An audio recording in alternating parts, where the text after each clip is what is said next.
Today on the podcast, a very rare and special moment where Tracy admits she messed up. I did. It's true. I accidentally messed up my dog.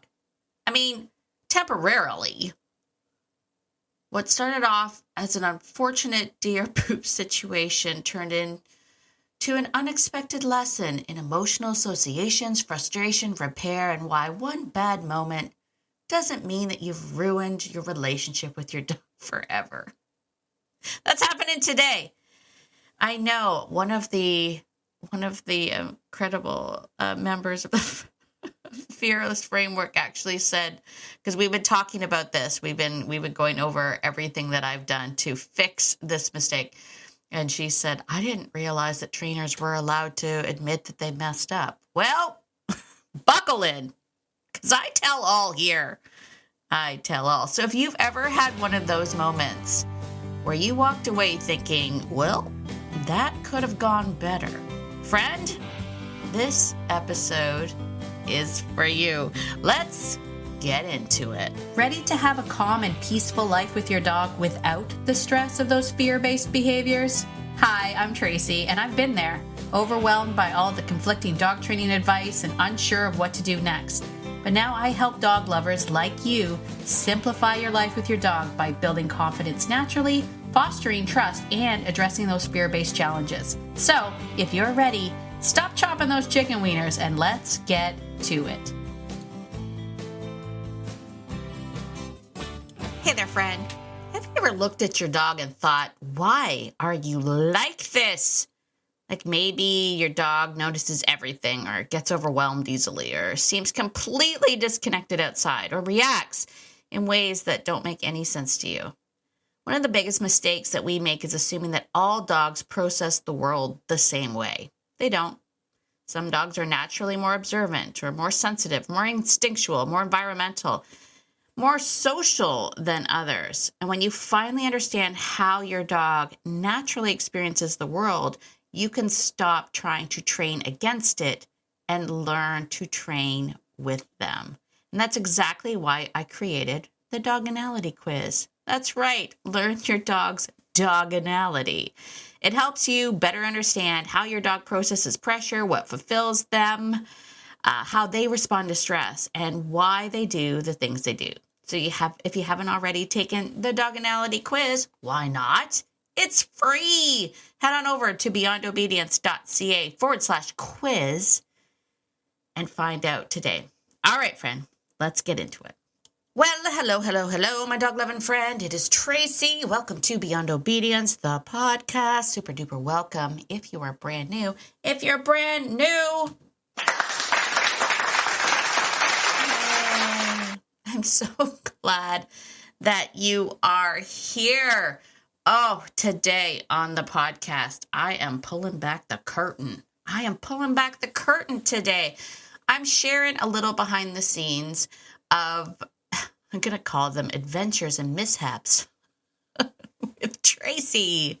And a fun little to be continued at the end of this, because this story goes on and on and on. All right, I'm going to set the scene, because if you are brand new, perhaps you don't know that I have a lovely, almost a year old. His birthday's coming up, July 2nd. July 2nd, he's going to be 1 year old. But I have a beautiful, beautiful German Shepherd.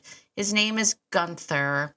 It was a bit of a shock, I think, to many people when I chose Gunther, because I have been living my life the last 14, 15 years now. Has it been that long? Probably. Oh my gosh. Anyway, we're with a large pack of dogs, with the core of the pack being Newfies, big, old, friendly, hairy, drooly, calm, confident, dogs. They are lovely. They're like the heart and the soul of Beyond Obedience. And many years ago, when we decided that we weren't going to maintain such a large pack, we had up to 19 dogs at one point in time. I decided that we weren't going to keep on having the Noofs, and not necessarily because of them or for any particular reason. Just we were going to actually start living, I don't know, a normal life. Let me just tell you too, I don't like it so far. I don't like it. I am down to 6 dogs, and it seems painfully empty. Like, don't get me wrong, I have a lot of really amazing personalities left in this pack, but it seems empty. Anyway, this isn't a sad episode, but the point is, I had made a decision that, well, I didn't make a decision. I made a, Tracy, get it out. I had decided to get a German Shepherd puppy. I met this particular amazing breeder at my seminar when I was in Ontario. She brought one of her dogs to one of my seminars, and I met her and her dog. And her dog was gorgeous, and my heart just almost exploded because I was like, oh, I grew up with German Shepherds. I have pictures of little tiny Tracy and her German Shepherds. Like, I grew up with German Shepherds. I moved away from German Shepherds, for a while there because they got a little bit, if you know, if you know, if you know, you know. And so I hadn't had one in a very long time. And when I saw this dog, I was like, maybe one day. And one day while I was looking at my pack as they were all aging, realizing that many of them were around the same age. And I remember back then, actually, my dad said to me, your dogs are all around the same age. And I was like, yeah, I know. And he said, that means that, they're all going to age and they're all going to leave you around the same time. And I was like, that's future Tracy's problem. And I will tell you that future Tracy is now present Tracy. Present Tracy is hurting because my dad was right. It never gets any easier, and it never gets any easier. Let's just put it that way. Why did I make this sad? It's not sad. Anyway, I got Gunther. At the end of the day, I got Gunther. So I have been sharing, obviously on my personal Facebook page, you see lots of pictures of Gunther's journey, but I have been sharing inside the Fearless Framework with my students what I've been doing, raising this dog, a different breed for me, all of that stuff. And it's been quite a journey. Now, I will say we have had some struggles with his association with the car.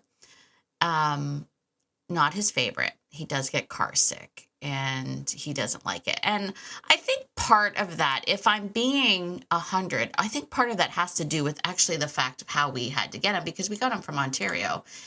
It was a 2-day trip, and essentially we pick up this puppy, we rip him from the arms of his mother. I just made that very dramatic for no reason. We ripped him from his mother and his sibling, and the pack that he knew, put him in a crate and stuffed him in a car and drove for 2 days, stopping at hotels and everything else. And he spent much time in a crate those 2 days. Anyway, I digress. The point is, that was the start. And he wasn't a big fan of it. And then, of course, like everything else, because he was a puppy, he had to get his vaccines. So a lot of his first trips were to get vaccines and blah, blah, blah. Bottom line is, I have been working very hard on Gunther, feeling better about the car. Okay? I'm just setting the stage for you because there's a whole bunch of stuff going on here.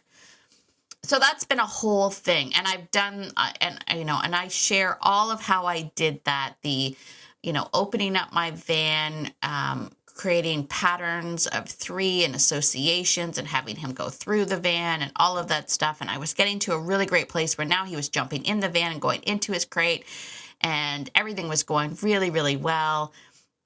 And then here's the setback. So let me set the scene for you.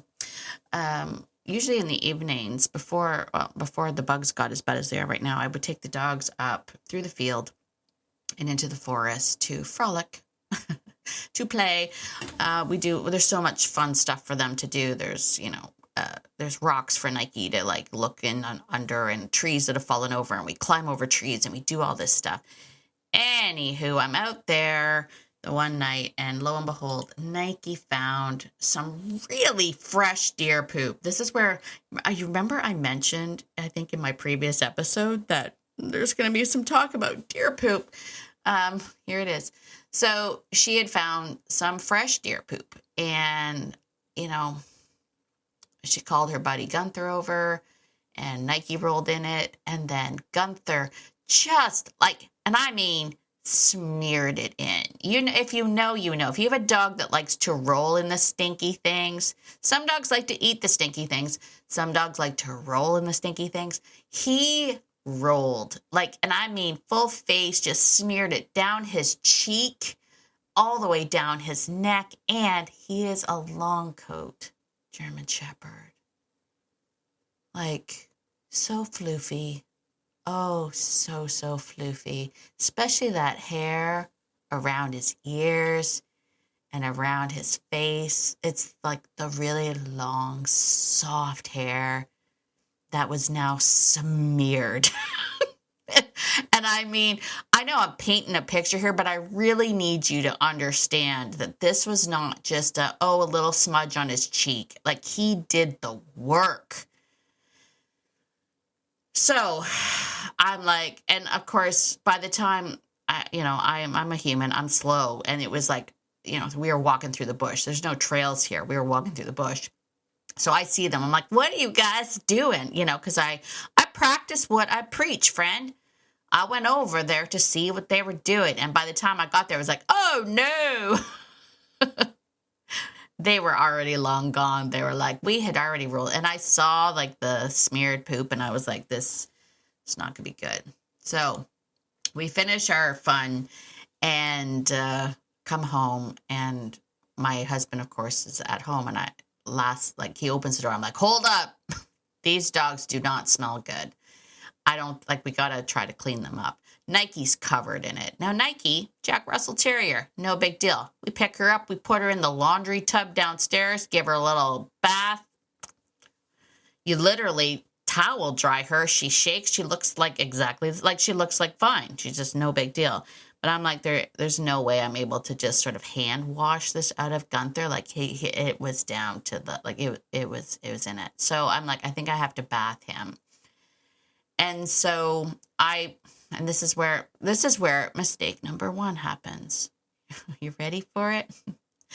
I put on his harness and his lead because I needed to walk him down to the downstairs. Now, I didn't want him to walk through the house smelling like this, so I took him out the same door that I take him when I go for you're probably picking up what I'm putting down now, right? Are you seeing the problem? I put his equipment on and his leash that I've been working so hard to get him used to and comfortable with, and I walked him down past the deck towards the car so that I could go through the garage to our downstairs basement where we had like the handheld shower thing. And didn't think anything of it, but he could tell the change in me. Like, I had a frantic sort of, we just got to go through this. So instead of doing what I normally do, which is giving him some time to process it, all the things I teach in the Fearless Framework, allowing him the time to process it while also supporting him and encouraging without bribing, all the stuff that I teach that I've been doing for weeks. Now I had frantic, you've got poop on you and I need to clean you. And so I not drag him, but I tried to go, come on, we just need to do, we're just going to need to do this. What happens? He figures out how to slip out of his harness.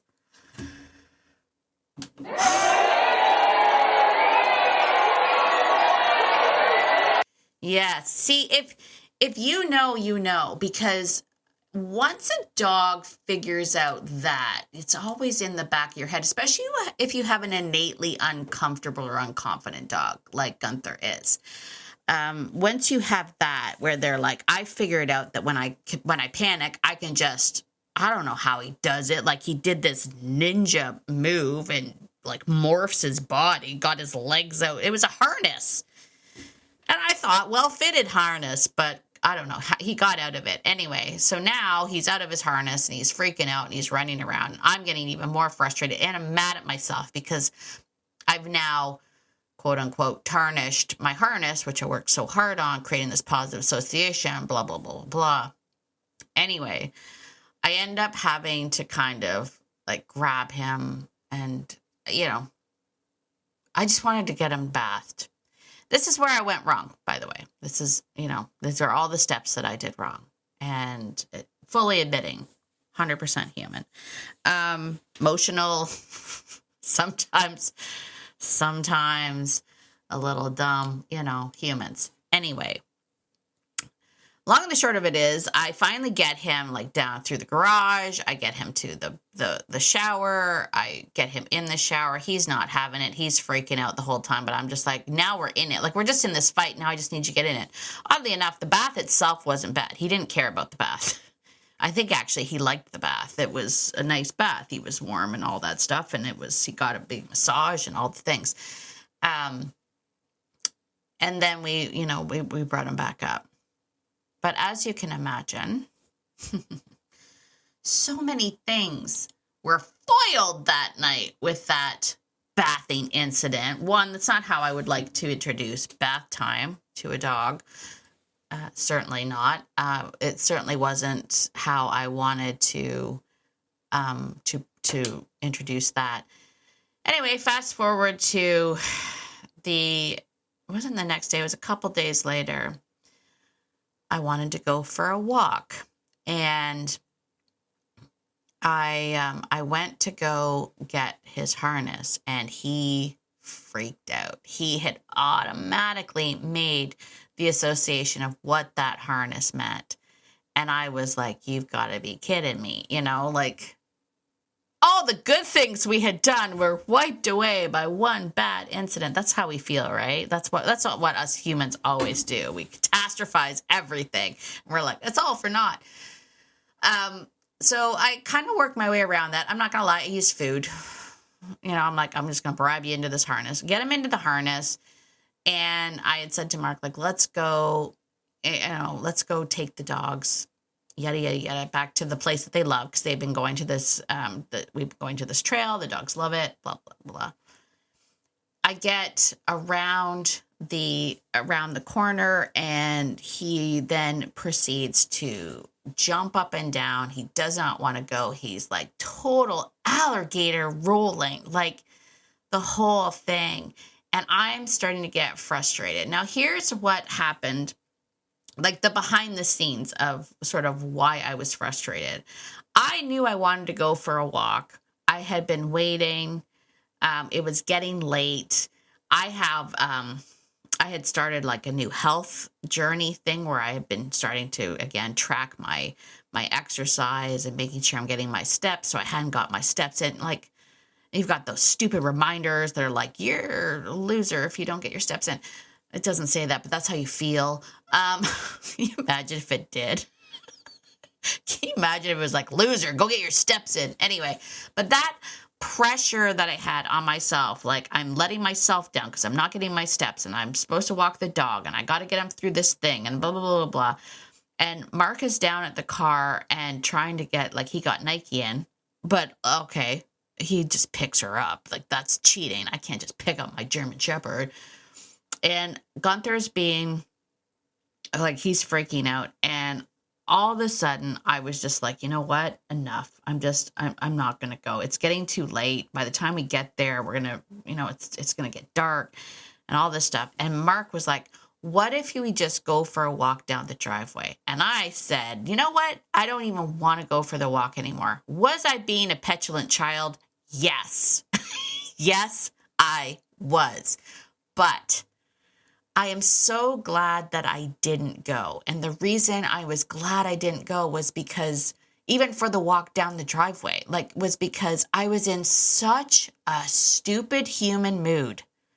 Like, such a stupid human mood. Like, even if he had have gotten past the car and then realized we weren't getting in the car and the rest of the walk down the driveway would have been fine, it wouldn't have changed my mental garbage that was going on in my head. And I will say, I think one of the greatest leadership moves you can make is to admit when you just aren't feeling it. Is to be able to stop yourself and be like, this just isn't happening, and to let it all go. Now, did I still take it out on my husband? Yes. Oh, I know. Oh. I was like, why would he still go on the walk? I mean, that's how my brain just went into... my brain was just being my brain. Anyway, so I let it go. Luckily, before Mark got home with Nike, I had also let it go on him. But I did turn to my daughter and be like, he made the wrong choice. He should have, stayed home with me and miserable? No, he definitely made the right choice. Give that woman some space.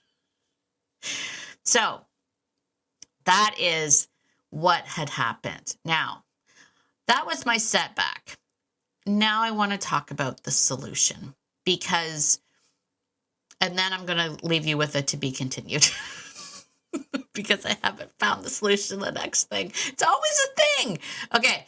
So that happened. I let it go. The next day, I decided that we were going to do this again, but I had no expectations. There wasn't a destination involved. I wasn't going with my husband. I was just going to be me and Gunther, and we're just going to do this thing. Now, he was still balking at putting his equipment on. And so I did just kind of bribe him into putting it. It's a harness, but it goes over his head first. So I just sort of like held the cookie and he stuck his head through, and I was like, sucker. Never feels good to me. The bribing either. Like, it just doesn't feel good to me.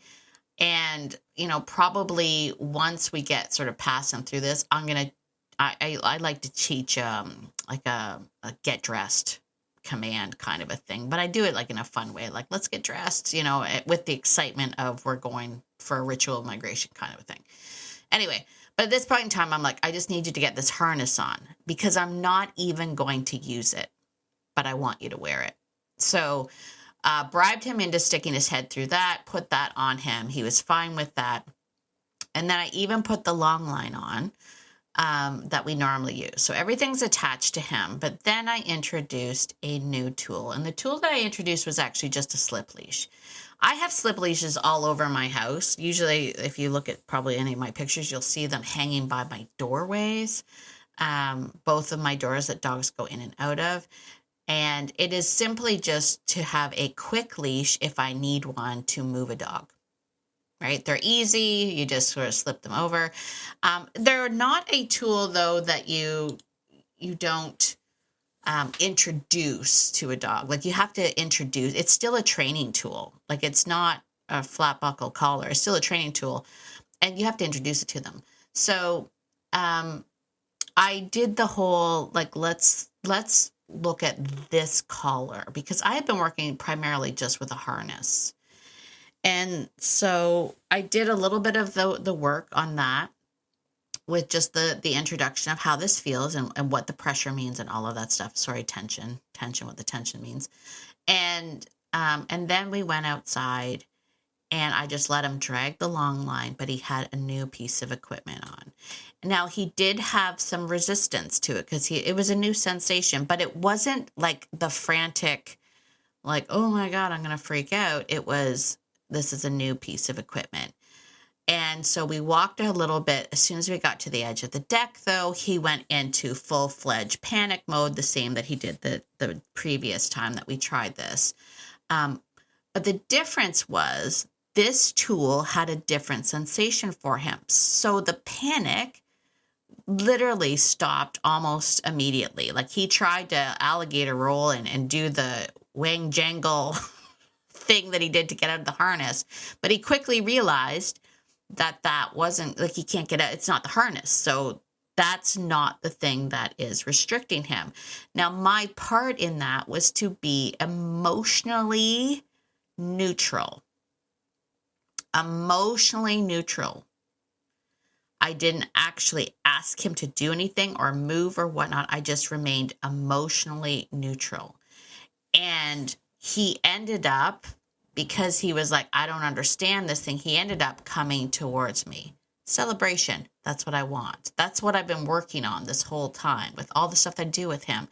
All the stuff that we do inside the program is all about building trust. So when you panic, rather than, freak out and run away, you come to home base, which is me, right?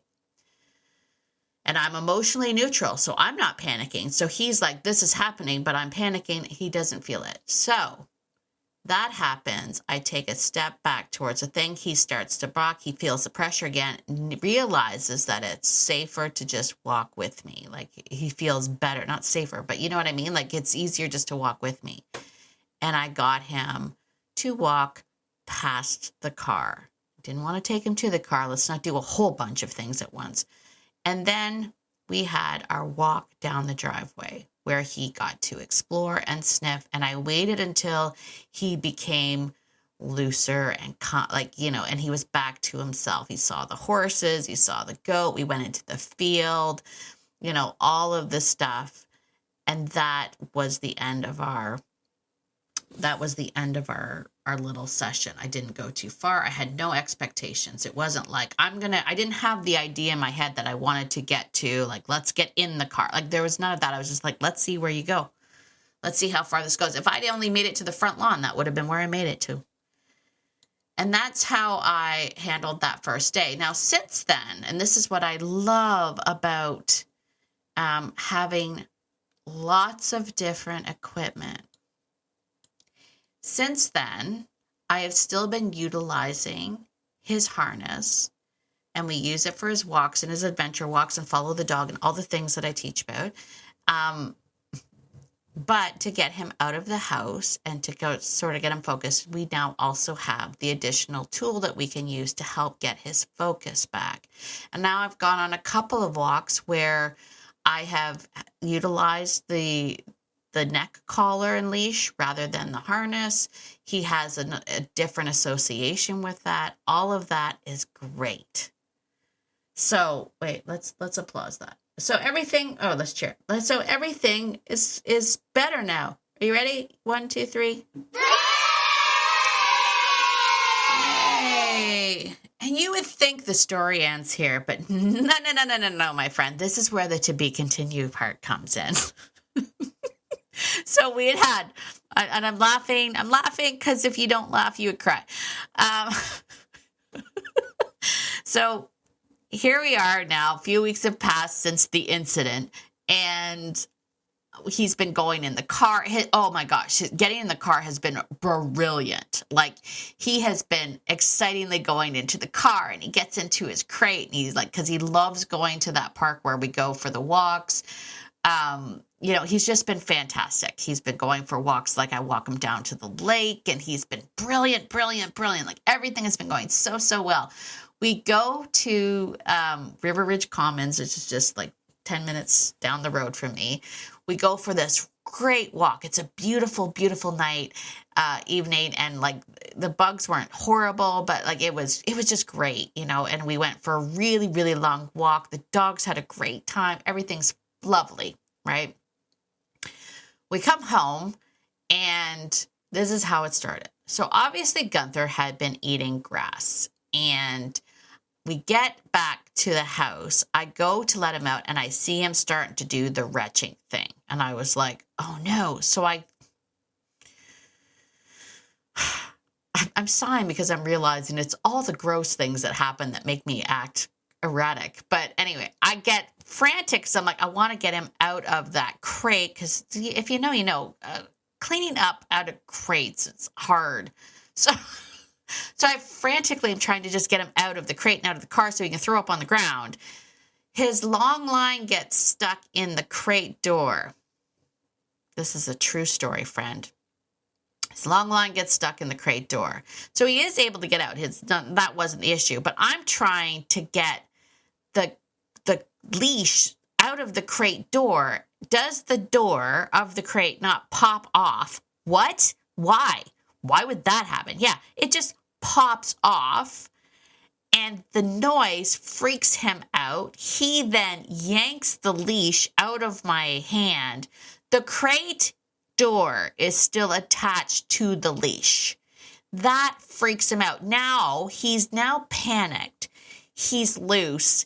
He's running up to the house, but he has a crate door banging behind him. Yes, picture that, if you will. My husband is like, I'll get him. Because if you didn't know this, I have a terrible ankle. And after an hour, my ankle gives out on me. So I could barely walk at this time. I say it was a great walk, but it always has me coming back in, hobbling, having to take a lot of anti-inflammatories and soaking. But so I couldn't go very fast. And so Mark's like, I'll go get him. But he like lumbers along. And I'm like, can you move faster than that? Next thing you know, Gunther gets up. The door, I guess, was banging on the deck. That freaked him out even more. He starts taking off. He runs back down towards me. I can't make this up, honest to God. The crate door that is now chasing him picks up the tarp that was on top of our riding lawnmower, because Mark had been working on the riding lawnmower outside, put a tarp on it in case it rained. Does the crate door not now pick up a tarp? Now my dog is running. It's funny now, but it wasn't funny at the time. Is running with a crate door and a tarp chasing him. I'm screaming like an idiot because he's now heading down towards the road. And I'm like, oh my God. Anyway, luckily he turns. He comes up our secondary driveway.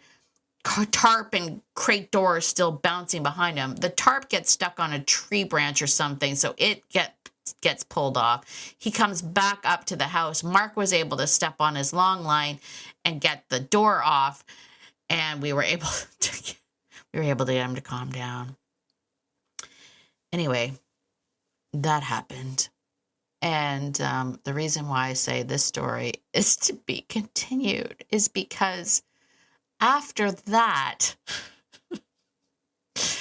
he's now terrified of his long line.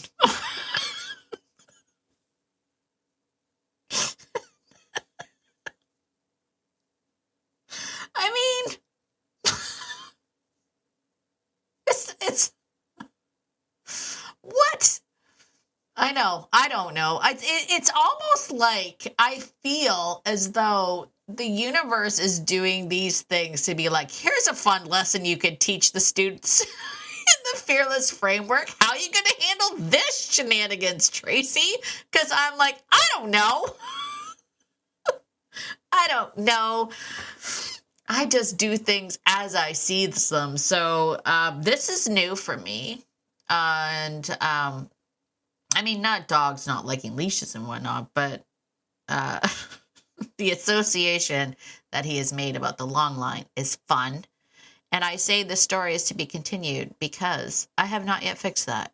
So rest assured, to all of my members of the Fearless Framework, we're going to tackle that problem now. If you've been following along on the journey of Gunther inside the student community, now you'll have that we can also talk about. We'll work through it together. It'll be great. So there you go. What is my point to all of this? My point to all of this is quite often, first of all, dogs make really quick associations when things like that happen, right? And they make what we call, what is it? Ghost association, phantom association? What is it called? I can't even remember anymore. Anyway, the point is they make associations that the fearful thing, the fearful stimulus was, in Gunther's case, was the long line. The same long line that he has been using ever since we've been using like a long line. He's been on a harness. He's been dragging a long line. Now he has, like, he wouldn't even go outside because we had taken the long line off of him outside and it was on the deck. he didn't want to go outside because the long line was on the deck. That's the association that he made. Now, we have worked him past that. How did I do that? I used a ball. I was like, look, here's your ball. And he was like, oh, I need my ball. Anyway, so we've gotten him past that. But now I have to get him back on his leash and the harness and have the harness drag and then not have him freak out and panic and run. Because dogs make these really quick associations with what they think the threat was. And we now have to work through that. So all of this to say, the reason why I call this like setbacks and solutions is because a setback doesn't mean that you've ruined your dog. A terrible thing doesn't mean that you've ruined your dog. And what matters more than the thing at the moment of the fearful stimulus is what you do about it afterwards. It's how you feel about it afterwards, right? I think where a lot of us go wrong is we get stuck in our own heads and we feel bad for the dog. We throw ourselves in a guilt shame cycle of, oh, I shouldn't have let that happen. This happens a lot, especially when you've had a bad encounter with another dog or all those things. You're like, I shouldn't have never let that dog come over. I should have never let that. We start this cycle. I mean, the noises in your head are just furious and just fast and furious, and they're just telling you all the things that you did wrong.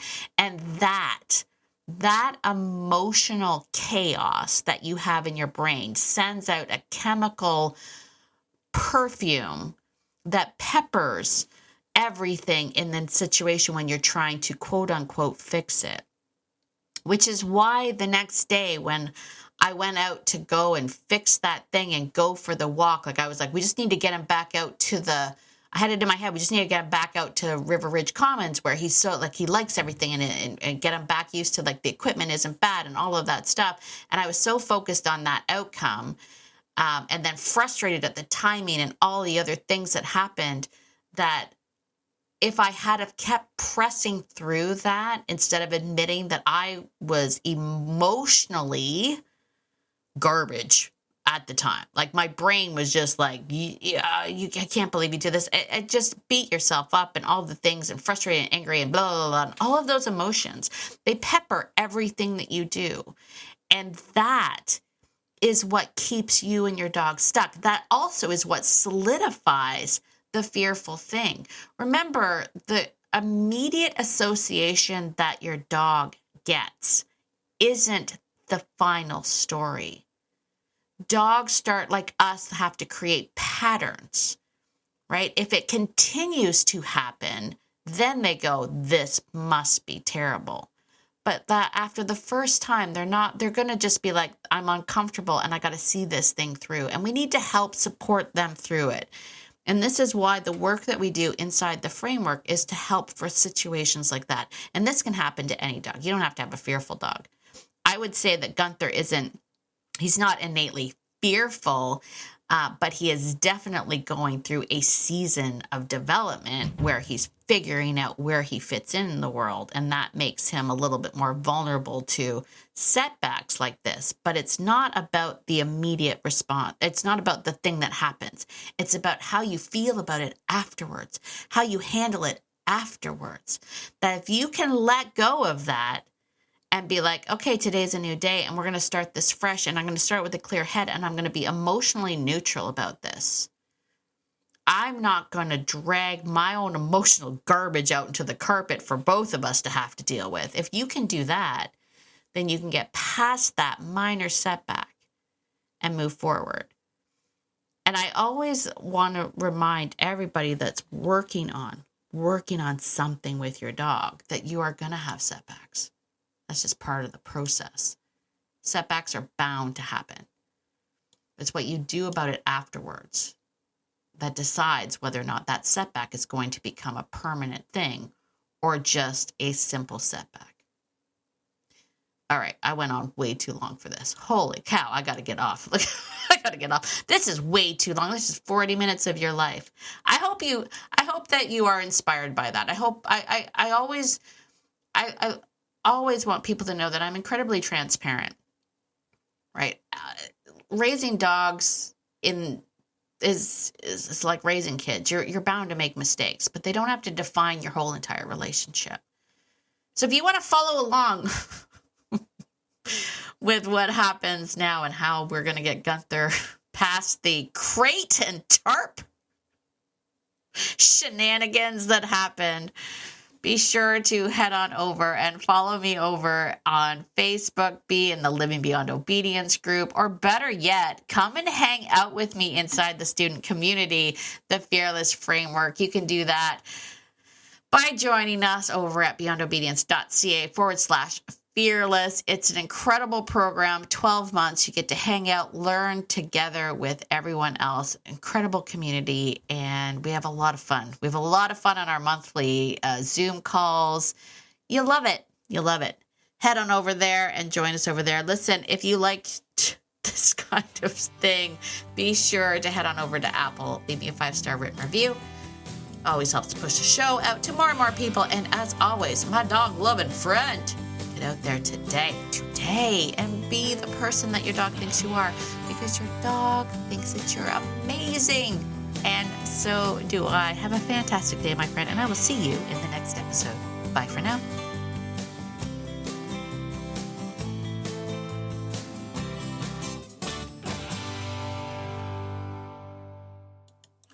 And one more thing, this podcast is meant for entertainment, education purposes only, is not meant to replace hands-on professional training. If you're really struggling with dangerous behavior with your dog, please reach out to a professional in your area. All right, I think that's it. Bye for now.